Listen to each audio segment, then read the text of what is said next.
ಈ ವಾರ ಇಡೀ ಕಾಂಪ್ಯಾಕ್ಟ್ ಪೌಡರ್ ಇದ್ದೇ ವಾರ ಆಯ್ತಲ್ಲ. ಸೊ ನನ್ನ ಹತ್ರ ಹಾಗೆ ಹೇಳಲಿಕ್ಕೆ ಕಾರಣ ಏನಂದ್ರೆ ನನ್ನ ಕೈಯಲ್ಲಿ ಇನ್ನೊಂದು ಕಾಂಪ್ಯಾಕ್ಟ್ ಪೌಡರ್ ಇದೆ. ಆಕ್ಚುಲಿ ಇದು ಮತ್ತೆ ರಿಮೆಲ್ ಲಂಡನ್ ಅವರದು kind and free I think compact powder. This is in the shade 050 deep. ನೀವೀಗ ಅನ್ಸ್ಬೋದು ಇವಳು ಯಾಕೆ ಡೀಪ್ ಶೇಡ್ ಅನ್ನು ತರಿಸಿದಾಳ ಅಂತ. This was not my purchase. ನಾನು ಇದನ್ನ ಪರ್ಚೇಸ್ ಮಾಡಿಲ್ಲ, ಬಟ್ ನಾನು ಯಾವುದೋ ಒಂದು ಸೇಲರಿ ಒಂದು ಸ್ವಲ್ಪ ಸಮಯ ಆಯಿತು, ನಾನು ಇದನ್ನು ಯೂಸೇ ಮಾಡಿರಲಿಲ್ಲ. ಯಾಕಂದರೆ ನನಗೆ ಇದು ಶೇಡ್ ನನ್ನ ಶೇಡ್ ಅಲ್ಲ, ಸೊ ಅದಕ್ಕೆ ನಾನು ಯೂಸೇ ಮಾಡಿರಲಿಲ್ಲ. ಸೊ ಇದು ನಾನು ಏನೋ ಒಂದು ನಾಯ್ಕದಲ್ಲಿ ಪರ್ಚೇಸ್ ಮಾಡುವಾಗ ನನಗೆ ಫ್ರೀಯಲ್ಲಿ ಸಿಕ್ಕಿದೆ ಆಯಿತಾ. ಸೊ ಈ ಶೇಡ್ ಹೀಗೆ ಕಾಣಿಸುತ್ತೆ. So this is how it came. ಇದು ಹೀಗೇನೆ ಬಂದಿತ್ತು, ಇದು ಉಲ್ಟಾನೇ ಇತ್ತು. ಇದು ಇದರದ್ದು ಪೌಡರ್ ಪಫ್.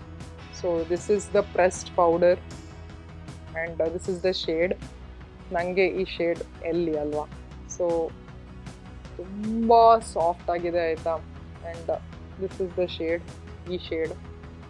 ಸೊ ನಾನು ತುಂಬ ಸಮಯ ಆಯಿತು, ನಾನು ಹೇಳಿದ್ನಲ್ವ, ಐ ಥಿಂಕ್ ಒಂದು 6 months ಆಗಿರ್ಬೋದು ಈ ಪ್ರಾಡಕ್ಟ್ ನನಗೆ ನನ್ನ ಕೈಯಲ್ಲಿ ಸಿಕ್ಬಿಟ್ಟು.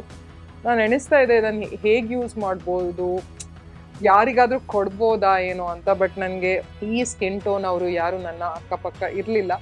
ಐ ವಾಸ್ ಥಿಂಕಿಂಗ್ ನಾನು ಏನು ಮಾಡಲಿ ಇದನ್ನು ಅಂತ ಹೇಳಿಬಿಟ್ಟು. ನನಗೇನೆ ಯೂಸ್ ಮಾಡುವ ಅಂತ ಇತ್ತು, ಯಾಕಂದರೆ ನಾನು ಇದನ್ನು ಸ್ವಾಚ್ ಮಾಡಿರಲಿಲ್ಲ. ಬಟ್ ನೋಡುವಾಗ ಚೆನ್ನಾಗೇ ಕಾಣಿಸ್ತು.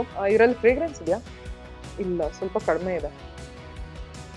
ನೋ ಫ್ರೇಗ್ರೆನ್ಸ್, ಇದರಲ್ಲಿ ಫ್ರೇಗ್ರೆನ್ಸ್ ಇಲ್ಲ ಆಯಿತಾ. ನಾನು ಸ್ವಲ್ಪ ದಿನದ ಹಿಂದೆ ಅದು ರಿಮೆಲ್ ಲಂಡನ್ ಇದೆ ಇನ್ನೊಂದು ಸ್ಟೇ ಮ್ಯಾಟ್ ಕಾಂಪ್ಯಾಕ್ಟ್ ಪೌಡರ್ ಇದು ವಿಡಿಯೋ ಹಾಕಿದ್ದೆ ಅಲ್ಲ, ಅದನ್ನು ಇಲ್ಲಿ ಐ ಬಟನಲ್ಲಿ ಬಿಟ್ಟಿರ್ತೀನಿ, ಅಲ್ಲಿ ಹೋಗಿ ನೀವು ಚೆಕ್ ಮಾಡ್ಬೋದು. ಅದರಲ್ಲೊಂದು ಫ್ರೇಗ್ರೆನ್ಸ್ ಇತ್ತು, ಓ ಗಾಡ್.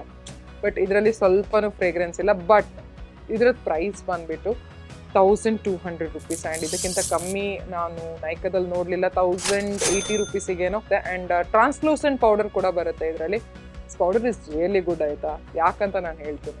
ಸೊ ನಾನು ಇದನ್ನು ಹೇಗೆ ಯೂಸ್ ಮಾಡ್ಬೋದು ಅಂತ ಥಿಂಕ್ ಮಾಡ್ತಾ ಇರುವಾಗ ನನಗೊಂದು ಐಡಿಯಾ ಬಂತು. So can I use this as a contour ಅಂತ ನಾನು ಎಣಿಸಿದೆ. ಬಟ್ ಕಾಂಟೋರಿಗೂ ಇದು ತುಂಬ ಡೀಪ್ ಆಯಿತು ನನಗೆ ಅಂತ ನಾನು ಅಂದ್ಕೊಳ್ತಿದ್ದೆ. But still let me try ಅಂತ ಹೇಳಿಬಿಟ್ಟು ನಾನು ಏನು ಮಾಡಿದೆ, ಕಾಂಟೋರ್ ಥರ ಇದನ್ನು ಯೂಸ್ ಮಾಡಿದೆ. ಆ್ಯಂಡ್ ತುಂಬ ಹೈಲಿ ಪಿಗ್ಮೆಂಟೆಡ್ ಆಗಿರೋ ಪೌಡರ್ ಆಯಿತಾ. ಒಂದು ಡ್ಯಾಬ್ ಮಾಡಿದರೆ ಸಾಕು, ತುಂಬ ಪಿಗ್ಮೆಂಟ್ ಬರುತ್ತೆ ನಿಮ್ಮ ಕೈಯಲ್ಲಿ. ಆ್ಯಂಡ್ ಫಾಲ್ ಆಫ್ ಅಷ್ಟೊಂದು ಇಲ್ಲ, ಫಾಲ್ ಔಟ್ ಕೊಡಲ್ಲ. ಬಟ್ ತುಂಬ ಚೆನ್ನಾಗಿ ಅಪ್ಲೈ ಆಯಿತು, ತುಂಬ ಚೆನ್ನಾಗಿ ಬ್ಲೆಂಡ್ ಆಯಿತು.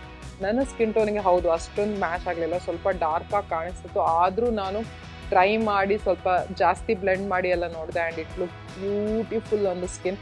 ತುಂಬ ಸಾಫ್ಟ್ ಆಗಿದೆ, ತುಂಬ ಈಸಿಲಿ ಬ್ಲೆಂಡ್ ಆಗುತ್ತೆ. ಆ್ಯಂಡ್ ತುಂಬ ಚೆನ್ನಾಗಿದೆ ಈ ಪೌಡರ್, ನನಗಂತೂ ತುಂಬ ಇಷ್ಟ ಆಯಿತು. ಫಾರ್ ಶ್ಯೂರ್ ನಾನು ಇದನ್ನು ನನ್ನ ಕಾಂಟೋರ್ ಆಗಿ ಯೂಸ್ ಮಾಡ್ತೀನಿ. ಐ ಥಿಂಕ್ ಸಮ್ಮರಲ್ಲಿ ನಾನು ಇದನ್ನು ತುಂಬ ಜಾಸ್ತಿ ಯೂಸ್ ಮಾಡ್ತೀನಿ. ಯಾಕಂದರೆ ಸಮ್ಮರ್ಸಲ್ಲಿ ಪೌಡರ್ ಕಾಂಟೋರ್ಸ್ಗಳು ತುಂಬ ಯೂಸ್ಫುಲ್ ಬರುತ್ತೆ. ಆಯಿಲಿನೆಸ್ಸನ್ನು ಕಡಿಮೆ ಮಾಡಬೇಕಿದ್ರೆ ನಾವು ಪೌಡರ್ ಪ್ರಾಡಕ್ಟ್ಸನ್ನು ಜಾಸ್ತಿ ಹಾಕಬೇಕಾಗುತ್ತೆ. ಸೊ ಸಮ್ಮರ್ಸಲ್ಲಿ ಇದನ್ನು ಯೂಸ್ ಮಾಡಲಿಕ್ಕೆ I am looking forward to it. ಯಾವುದಾದ್ರೂ ಫಂಕ್ಷನ್ಸ್ಗಳೆಲ್ಲ ಇದ್ದರೆ ಆವಾಗಲೇ ನಾನು ಕಾಂಟೋರ್ ಎಲ್ಲ ಸ್ವಲ್ಪ ಜಾಸ್ತಿ ಯೂಸ್ ಮಾಡೋದು. ಇಲ್ಲದಿದ್ದರೆ ನಾನು ಕಾಂಟೋರ್ಸ್ ಎಲ್ಲ ಸ್ವಲ್ಪ ಸೈಡಿಗೆ ಇಡ್ತೀನಿ. But this is really good ಆಯಿತಾ. ನಿಮಗೆ ಬೇಕಾದರೆ ನೀವು ಟ್ರೈ ಮಾಡ್ಬೋದು. But this is not a must and should ಬೇಕೇ ಅಂತ ಏನಿಲ್ಲ ಆಯಿತಾ. ಯಾಕಂದರೆ 1000 ಕೊಡೋ ಅಷ್ಟೇನೋ ಮ್ಯಾಜಿಕಲ್ ಇಲ್ಲ ಇದು. ಓಕೆ ಇಶ್ ಇದೊಂದು ಕಾಂಟೋರ್ ಆಗಿ ಪೌಡರ್ ಆಗಿ ಪರ್ಫಾರ್ಮ್ ಮಾಡುತ್ತೆ. ಬಟ್ 1000 rupees ಯಾಕೆ ಕೊಡ್ತೀರಾ ಸುಮ್ಮನೆ. ಅದಕ್ಕಿಂತ ಮೊನ್ನೆ ಒಂದು ಮಾಡಿದ್ನಲ್ಲ ರಿಮೆಲ್ ಲಂಡನ್ ವಿಡಿಯೋ, ಅದು 250 rupeesಗೆ 230 rupeesಗೆ 180 rupeesಗೆಲ್ಲ ಸಿಕ್ಬಿಡುತ್ತೆ. ಅದು ಎಷ್ಟೋ ಆಗ್ಬೋದು ಆಯಿತಾ. This is good, better than that, ಅದಕ್ಕಿಂತ ಚೆನ್ನಾಗಿದೆ. ಬಟ್ 1000 ಕೊಡೋ ಅಷ್ಟು ಏನು ಬೇಡ, ಕೊಡಬೇಡಿ. ಇದರ ಲಿಂಕ್ ನಾನು ಡಿಸ್ಕ್ರಿಪ್ಷನ್ ಬಾಕ್ಸ್ನಲ್ಲಿ ಬಿಟ್ಟಿರ್ತೀನಿ. ನಿಮಗೆ ಹೋಗಿ ಅಲ್ಲಿ ಹೋಗಿ ಚೆಕ್ ಮಾಡಬೇಕಿದ್ರೆ ಒಮ್ಮೆ ಹೋಗಿ ಚೆಕ್ ಮಾಡಿ ನೋಡಿ ಬನ್ನಿ. ಖರೀದಿಸ್ತೀರಾ ಇಲ್ವಾ ನಿಮಗೆ ಬಿಟ್ಟಿದ್ದು, ನಿಮಗೆ ಇಷ್ಟ ಆದರೆ ನೀವು ಖರೀದಿಸ್ಬೋದು. That's all for today. ಮತ್ತೆ ಸಿಗ್ತೀನಿ ಇನ್ನೊಂದು ವಿಡಿಯೋ ಜೊತೆ. Take care, love you all, bye.